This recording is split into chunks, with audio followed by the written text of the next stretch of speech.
Queridos, na aula passada nós vimos 3 conceitos básicos sobre as Escrituras. Nós vimos por que a Bíblia foi escrita, qual é o tema central das Escrituras e qual é o fio condutor que liga toda a Escritura, qual é a linha mestra que liga o primeiro livro ao último livro da Bíblia, de Gênesis a Apocalipse. Hoje nós vamos ver mais 2 conceitos básicos. O primeiro conceito ligado à produção e ao entendimento das Escrituras. Nós veremos o conceito de revelação, inspiração e iluminação.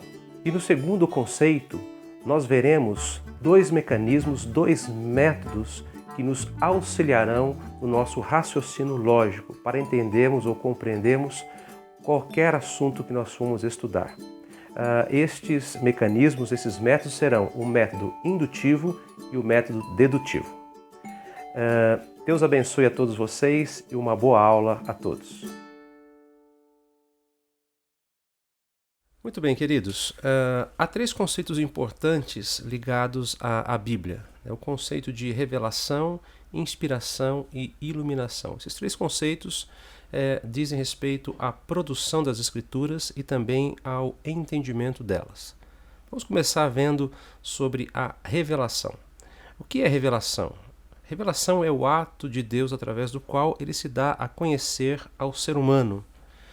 Deus se revelou através de 3 meios: através da criação, que nós chamamos de revelação geral, através da Bíblia, das Escrituras, que nós chamamos de revelação especial, e através de Jesus, que nós chamamos de revelação pessoal. Vamos ver alguns textos bíblicos que dão suporte a estes conceitos. Em relação à criação, o texto de Salmo, capítulo 19, versículo 1, diz assim: Os céus proclamam a glória de Deus e o firmamento anuncia as obras das suas mãos. O que esse versículo está nos dizendo é que quando nós olhamos para a criação de Deus, nós podemos ver nela evidências de que existe um Criador. E também essa mesma criação nos revela algo sobre a glória ou sobre o caráter de Deus. Nós, olhando para a criação, nós podemos ver o poder de Deus, podemos ver a sua sabedoria, a sua criatividade e assim por diante. É justamente isso que o apóstolo Paulo diz lá em Romanos 1:20. Ele diz assim: porque os atributos invisíveis de Deus, assim o seu eterno poder como também a sua própria divindade, claramente se reconhecem desde o princípio do mundo, sendo percebidos por meio das coisas que foram criadas. Tais homens são por isso indesculpáveis. O que Paulo está dizendo é que todos os seres humanos são indesculpáveis em relação à existência de Deus. Porque a criação é uma pregação diária de que Deus existe. E esta criação, ela revela muitos dos atributos, muitas das qualidades do Criador. Bom, outro conceito é o conceito de inspiração. O que é inspiração? Inspiração é o ato através do qual o Espírito Santo de Deus capacitou homens a registrarem a sua revelação. Nós podemos dizer que a inspiração é uma prova de que a Bíblia não contém erros. Por quê? Porque Deus não pode inspirar o erro. Então, as Escrituras são inerrantes. Vamos ver alguns textos bíblicos que dão suporte a este conceito. A segunda carta de Paulo a Timóteo, capítulo 3, versículo 16, diz assim: Toda a Escritura é inspirada por Deus e útil para o ensino, para a repreensão, para a correção, para a educação na justiça. A segunda carta de Pedro, capítulo 1, versículo 20 e 21, diz assim: Sabendo primeiramente isto, que nenhuma profecia da Escritura provém de particular elucidação, porque nunca, jamais, qualquer profecia foi dada por vontade humana. Entretanto, homens santos falaram da parte de Deus, movidos pelo Espírito Santo. O terceiro conceito é o conceito de iluminação. Iluminação é o ato de Deus através do qual o Espírito Santo capacita os seres humanos a entenderem e a aceitarem o conteúdo salvífico da Bíblia. Vamos ver alguns textos bíblicos que dão suporte a este conceito. Olha só o que Lucas registrou no capítulo 24, versículos 45 a 47.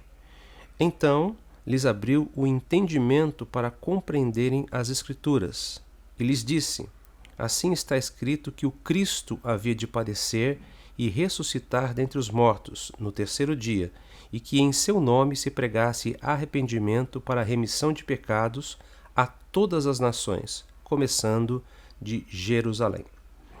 Muito bem.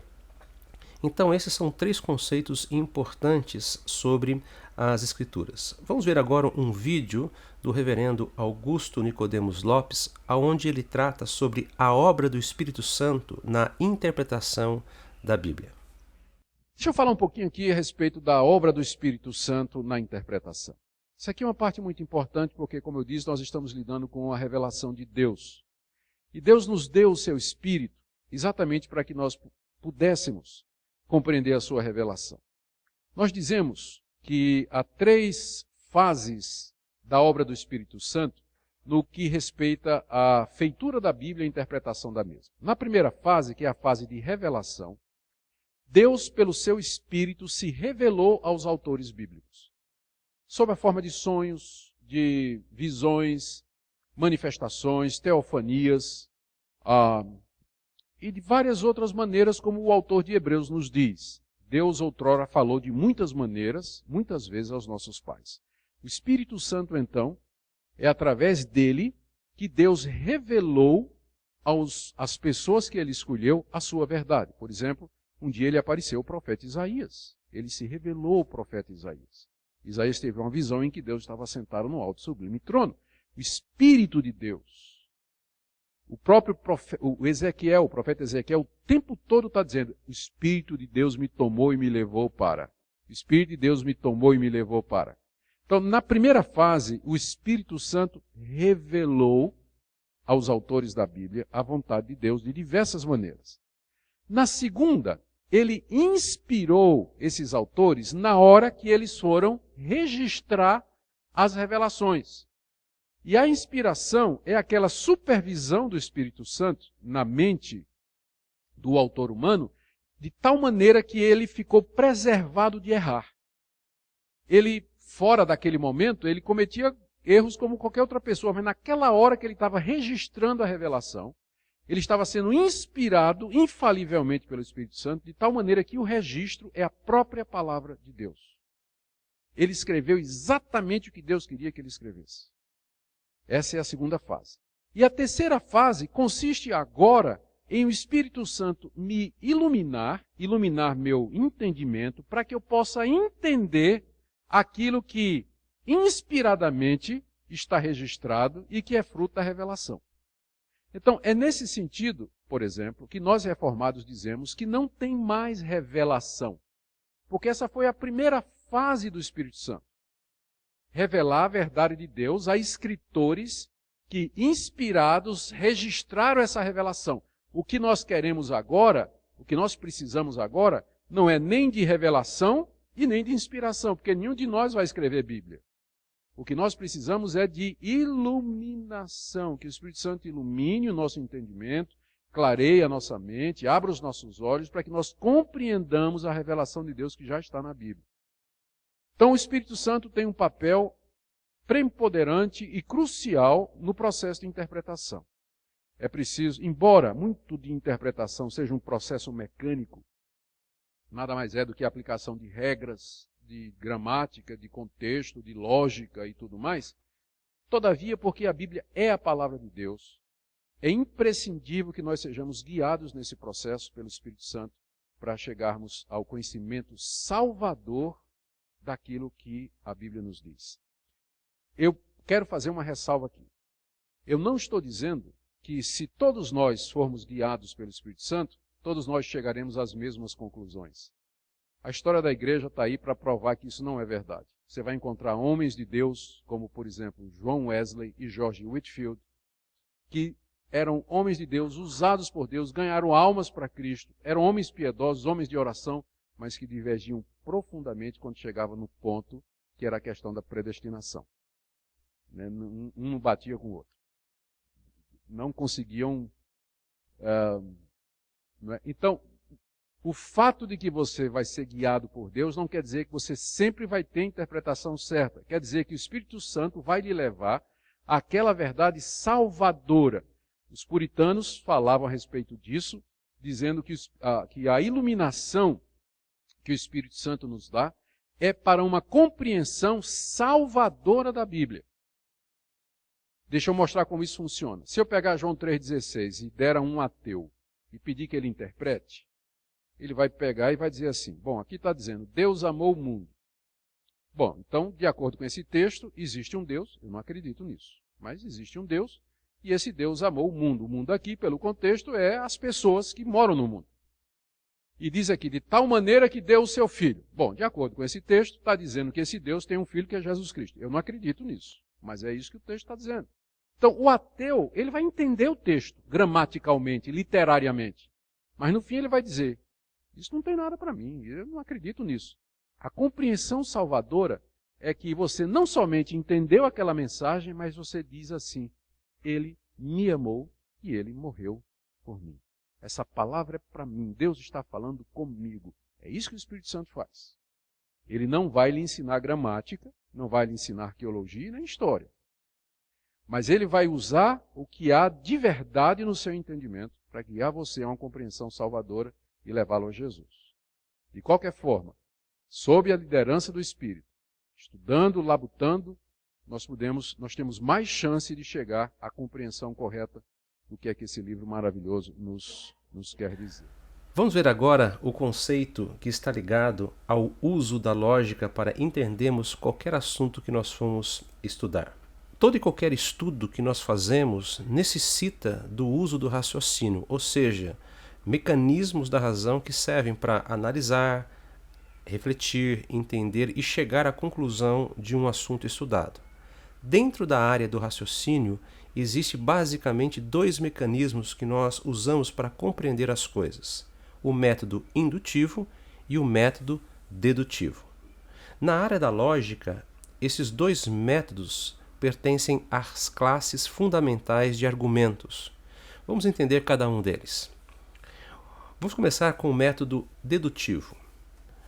O método dedutivo é a modalidade de raciocínio que, a partir de fatos gerais, chega à conclusão de um fato em particular.